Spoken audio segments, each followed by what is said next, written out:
bấm bao luôn nào cho nó xé luôn. Nó để ngay nổi. Xé. Không dễ không dễ. Không dễ. Nhưng nó hậu nó xé rồi. Chọn cái có thể xé đấy cả. Nó có xé không để lúc đó nó đúng không? Cha lúc đó bao rồi nó chỉ bao không cho em. Thì bán nhiều con nó tao à. Lúc đó nó mang bao rồi bán nhiều tao xé xí lúc nó này lúc nó mang nhiều khói.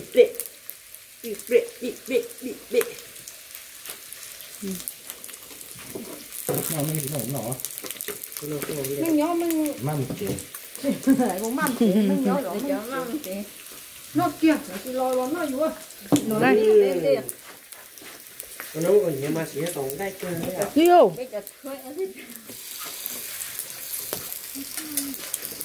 Rồi có cái cá tí này không? Phải chọn. Cái chả cái ở hốc cua đó.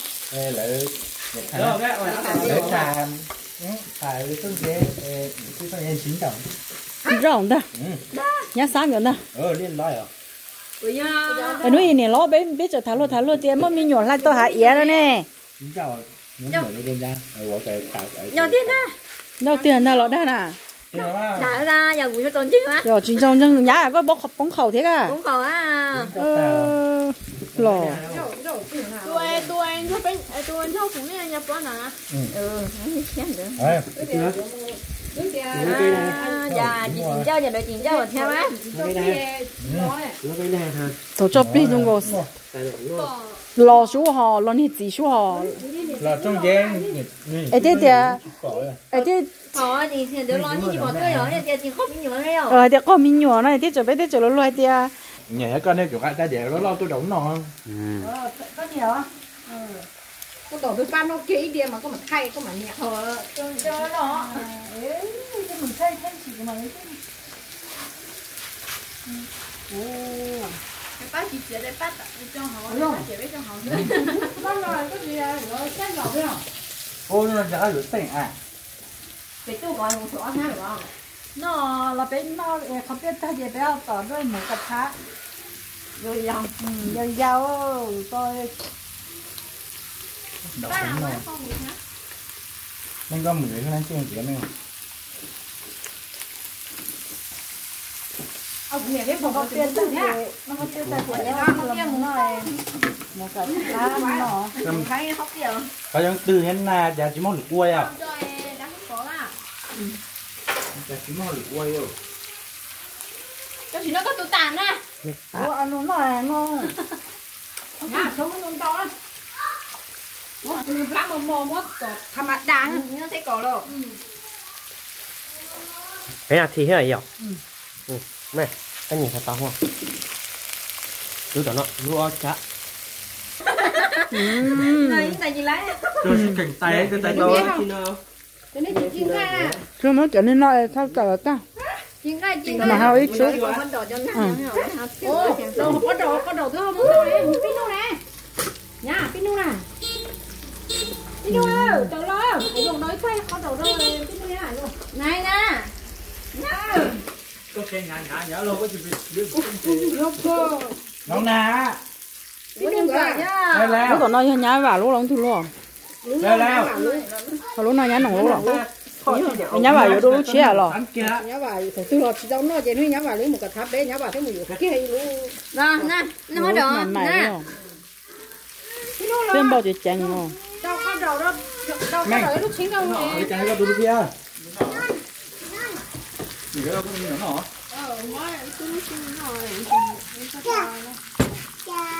Cha. Nhà đâu? Chị cũng hả? Chào các bạn chị của Chưa tao chỉ tao có tiền nào mà. Lá từ cuốn đi. Nó này chìa coi. Nó làm gì à? Các thứ cho mua. nhá giờ tôi mua cho nó nhận Nó cũ rồi. Cái chỗ chiêu tao xé. sẽ 10 Ngon chị lấy. Ô, nó giờ sầm bài năng nên mới hẳn một hộ.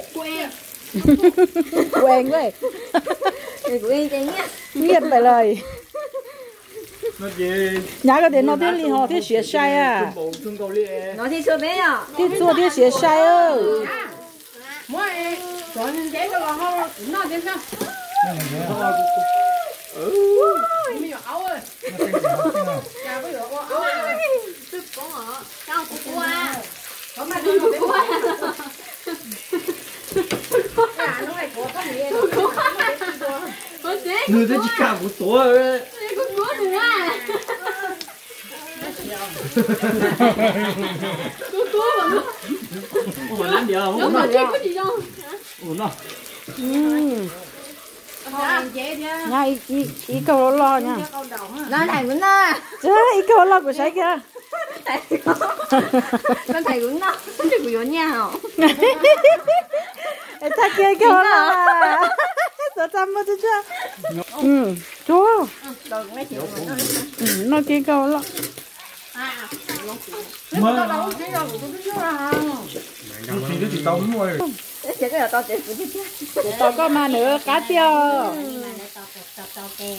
đâu rồi nó sắp rồi bố này có chả bỏ nét tủ lạnh nó phải xí này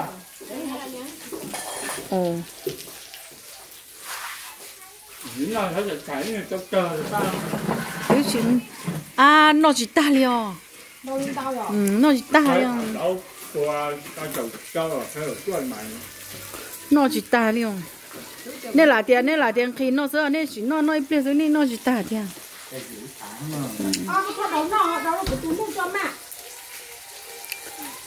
nó giỏi kinh mà ồ mày kêu nó không tiếng tao ồ để bài nó nó bự rồi nhá bây giờ rồi đó hả anh coi đâu mà bỏ nè ai đó tay ra là chú mấy cái nó mất tất cả nó là chỉ tao món nào đi à ôi mày không nghe bài của hậu các bạn lo chứ hậu hai giờ nghe giờ xem bài ăn tên bài nhà thử phát gì đâu à để cứ nhổ bò thế nè nó hay chứ đó bò lúc nào nào giờ con bò nhưng mà ô bà còn bò kia nào cái nhỏ khó hao rồi thì họ con bò nhưng mà không để con bò kia đang chơi không kịp chưa cũng bao nhiêu khó hơi chưa con bò kia đang chơi tay lúc tay tao chế tôn nó giữ ồ rồi mà có lúc tay rồi cho cái nhá mà tay cái nó khán được mà mình cũng không có đầu gió lắm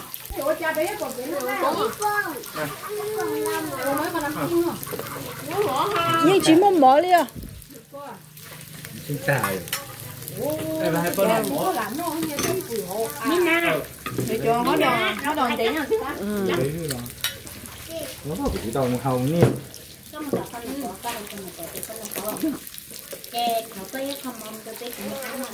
cái bé cô rát chăn nón nào nè con nó có cô bé nó một cặp thá nữa à không em muốn tha con chính tay em muốn tha nó ăn chi nó con có cháy sao nó lên đi sao hả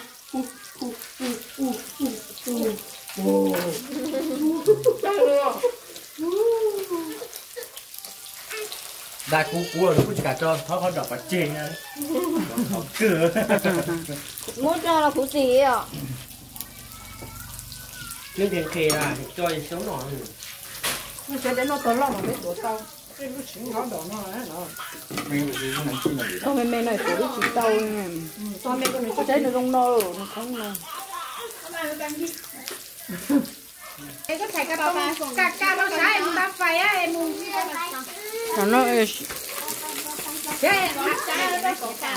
nếu mà cho học không phải xí đâu nữa học bằng cái bên mà đừng muốn chọn cho nữa đừng muốn chọn nha luôn không tao mua mất tuổi chắc không nó tại vì một số ca hay thì mấy cái tao nó sẽ cái gì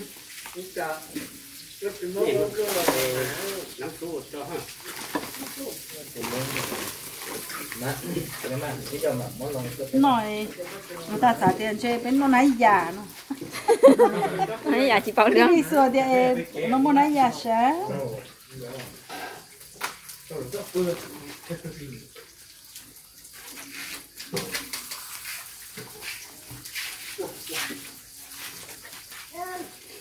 nhớ là có lẽ thì nó biết đặt ta lâu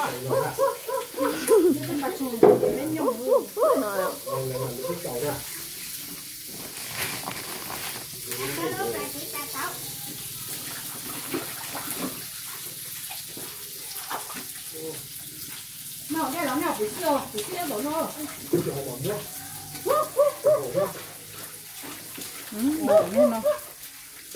nó để tay ở đâu nên chỉ xì ạ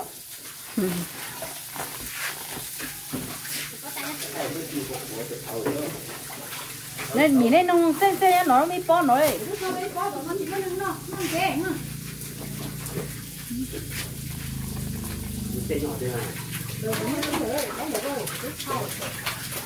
mà chúng khí sen rồi nó bé nào nó sen rồi nó đã đi gặp tam rồi cứ nó mình nó nó sẽ nhà muốn bút thủ bên nó cho một cái thá nó tay tay cái chỗ thay thay pha cho nhớ chỗ cái chỗ phở lông máy rồi tao đó nhẹ bố nhẹ nha nhẹ sao to rồi mà ta trong đó về đi nó sữa mà xin gì đôi lúc sữa chia nó